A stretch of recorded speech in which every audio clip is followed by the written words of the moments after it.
여러분, 그동안 청년에게 청년도약계좌보다 더 좋은 금융상품은 없다고 생각해 오셨죠? 연 9%가 넘는 금리 효과를 주는 상품이니까요. 그런데 그 상식에 아주 강력한 균열이 생기기 시작했습니다. 청년도약계좌 이기는 적금은 없다는 말, 이제는 옛말이 될 것 같습니다. 바로 청년미래적금이 등장하기 때문입니다. 아직 혼란스러운 분들을 위해 2026년 1월 현재까지 공개된 최신 정보를 총정리해 드리겠습니다. 기존 청년도약계좌의 연 9.54% 효과를 뛰어넘는 실질금리 최대 연 16.9%에 달하는 역대급 상품이 나옵니다.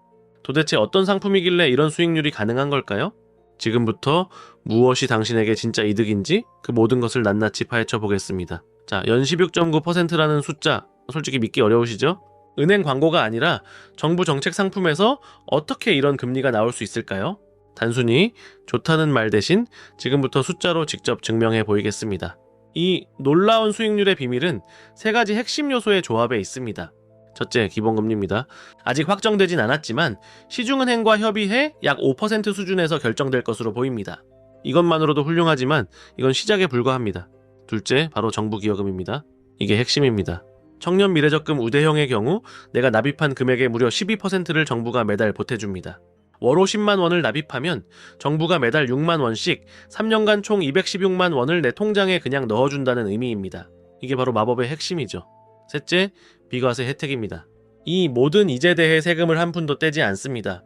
이 세 가지가 합쳐져서 연 16.9%라는 사실상 예금 상품의 탈을 쓴 파격적인 투자가 되는 겁니다. 그렇다면 기존의 최강자 청년도약계좌와 비교하면 어떨까요? 청년도약계좌는 5년을 꼬박 채워야 최대 수익을 얻는 구조입니다. 반면 청년미래적금은 단 3년 만에 훨씬 강력한 효율을 보여줍니다. 왜 그럴까요? 바로 정부기여금의 지급 방식과 만기 기간의 차이 때문입니다.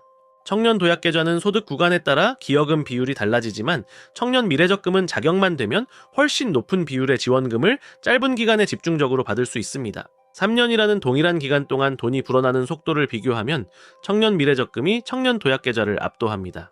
단기 목돈 마련이 목표인 청년에게는 비교할 수 없는 선택지가 생긴 겁니다. 자, 이렇게 압도적인 혜택을 자랑하는 청년미래적금. 가장 중요한 질문이 남았죠? 그래서 나는 가입할 수 있을까요?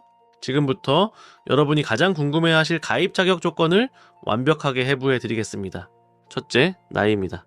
만 19세에서 34세 사이의 청년이 대상입니다. 군 복무를 하셨다면 그 기간만큼 나이 계산에서 제외되니 최대 6년까지 추가로 인정받을 수 있다는 점도 기억해 주세요. 둘째, 개인 소득입니다.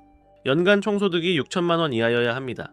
여기서 중요한 점은 근로자, 프리랜서, 사업자 모두 포함된다는 사실입니다. 소상공인의 경우 연 매출 3억 원 이하입니다. 셋째, 가구소득입니다. 이 부분이 가장 헷갈리는 지점이었는데요. 드디어 확정되었습니다.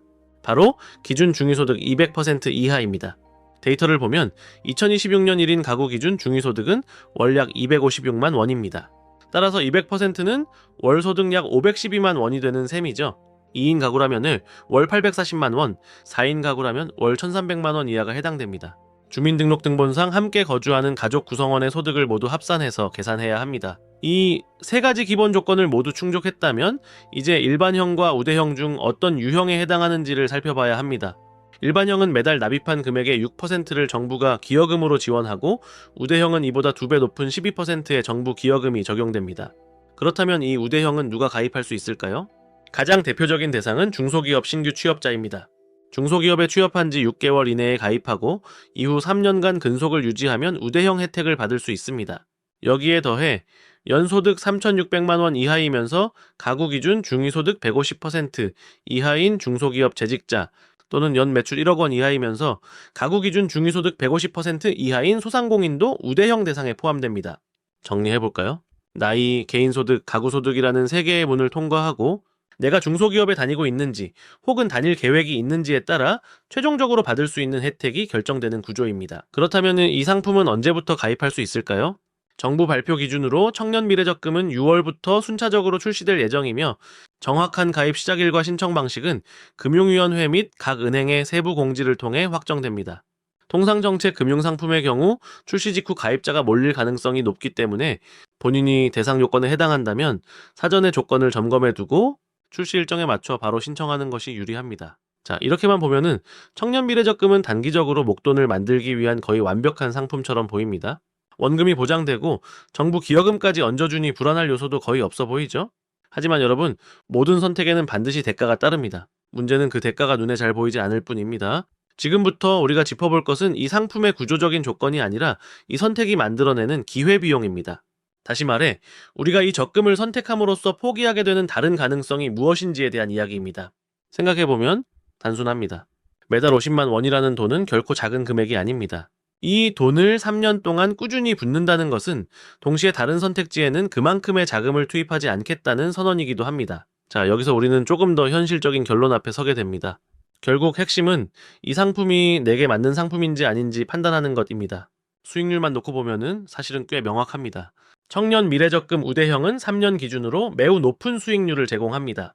매달 50만 원씩 3년을 납입하면 원금 1,800만 원에 대해 약 2,200만 원을 수령하게 됩니다. 이는 같은 기간 동안 S&P 500을 연 12% 수익률로 가정해 적립식 투자했을 때의 예상 금액인 약 2,160만 원보다도 높은 수준입니다. 게다가 청년 미래적금의 수익은 원금 보장과 확정 수익이라는 점에서 S&P 500과 성격이 완전히 다릅니다. 그래서 나는 큰 변동성 없이 확실하게 시드머니를 만들고 싶다. 투자 경험이 많지 않고 심리적으로 흔들리는 게 싫다는 사람에게는 청년 미래적금 우대형은 매우 합리적인 선택이라고 말할 수 있습니다. 반대로 나는 주식시장을 직접 경험해보고 싶다. 단기적인 하락이 와도 감정적으로 버틸 수 있을 것 같다.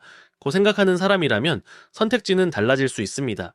이 경우에는 모든 돈을 한쪽에만 두기보다는 청년 미래적금으로 안정적인 기반을 만들면서 일부는 주식 투자로 병행하는 전략도 충분히 현실적인 방법입니다. 성향에 따라서는 주식 비중을 더 높이거나 처음부터 주식에 집중하는 선택 역시 하나의 전략이 될 수 있습니다. 중요한 건 정답이 하나가 아니라는 점입니다. 그리고 청년 미래적금이 모든 사람에게 좋은 선택은 아닙니다. 앞으로 3년 안에 이직이나 창업 가능성이 높아 소득 흐름이 불안정하거나 목돈이 필요한 분들에게는 오히려 독이 될 수 있습니다. 청년 미래적금은 버틸 수 있는 3년이 전제된 상품이기 때문입니다. 특히 중도 해지할 경우 은행 이자는 일부 받을 수 있더라도 정부 기여금은 줄어들거나 사라질 수 있다는 점은 반드시 알고 시작하셔야 합니다. 이 점을 감안하면 이 상품은 언제든지 뺐을 수 있는 돈이 아니라 확실히 묶어둘 수 있는 자금으로 접근해야 하는 선택지라고 보는 게 가장 현실적인 판단입니다. 그리고 특히 주식시장은 빠르게 경험해 볼수록 오히려 장기적으로 도움이 되는 측면이 있습니다.